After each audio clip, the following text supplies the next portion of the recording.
হায় রে, বড় ভাই নৌকা ধরতে সাঁতার দিছিল আর অমনি আসলো দানবীয় এক ঢেউ। এক উল্টানি খাইয়া নৌকা তো চিৎপটাং। বড় ভাই একদম পানির তলায় গুম। এই পিচ্চি বোটের কথা বাদ দেন মিয়া, কয়েক হাজার টনি এই দানবগুলোরও কিন্তু কলিজা কাঁপে তুফানের সামনে। এইরকম উতাল সমুদ্রে এক জায়গায় শান্ত হয়ে থাকা আসলেও খতরনাক কাজ। কিন্তু জাহাজ তো আর খালের ভাসমান কচুরি ফানা না, যা ইচ্ছা তাই করবেন। এর পেটের ভিতর লুকায় আছে তুফান ঠেকানোর সব আজব টেকনোলজি। তলায় আছে বিশাল সব পানির ট্যাঙ্ক।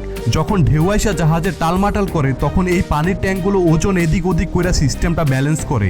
একেবারে নিখুঁত গাণিতিক খেলা ভাই। আবার দুই পাশে আছে বিমানের মতো ছোট ডানা। জাহাজ যখন কাত হয়ে যায় এইগুলা তখন উল্টো দিক থেকে চাপ দেয়, মানে জমের দুয়ার থেকে টেনে আনা আর কি। শিপগুলো দেখছেন সামনে ছুরির মতো ধারালো, ঢেউ কাটতে কাটতে যায়, এক পাশ কাটে আর অন্য পাশ ওজন ধরে রাখে। এই কারণে হাজার টনি মালগুলো পানির উপর রাজার হালে চলে। আর দিন শেষে আসল ওস্তাদ তো ক্যাপ্টেন। তারা জানে ঢেউয়ের সাথে কেমনে পিরিত করতে হয়। সোজাসুজি ধাক্কা না দিয়া হালকা তেসরা হইয়া ঢেউয়ের পিঠে উইটা আয়েশ করে চইলা যায়। এটাই হইল আসল খেলা।